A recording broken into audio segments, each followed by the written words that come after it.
Before you start using the software, you must first turn on the developer mode on your phone. There are many Android systems and manufacturers, so the methods to turn it on may vary. You can pause and check the pictures.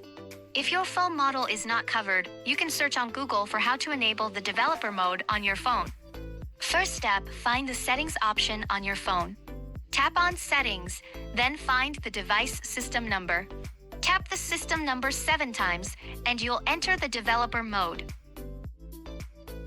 Different mobile phone brands may customize their systems, so the entry to the developer options may not be in the same location. It is recommended to directly search for developer options, which can help you find this option quickly. Click to turn on wireless debugging and disable AdBay authorization timeout. Then enter wireless debugging and click Pair Device with Pairing Code. Most of the preliminary work is now ready, and you can proceed to pair the ports with the headset. Now let's put on the headset and open the software. We'll go through a simple pairing tutorial. Keep your phone on the wireless debugging page you had before. Fill in the phone's IP address and the pairing port as prompted, then click Run. After you get a success prompt, move on to the next step.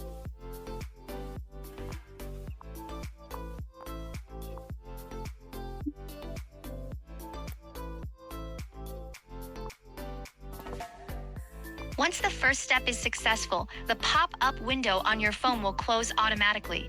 Find the port number, fill it in the Open Port option, and click Run. If the port is occupied, you'll get a failure prompt. In that case, you need to turn off wireless debugging and then turn it back on. Go back to the first step configuration and keep opening the port until it's successful. Then you can click Bind Device. Click the button to scan your device's port for pairing. After that, click OK and you can connect to your phone.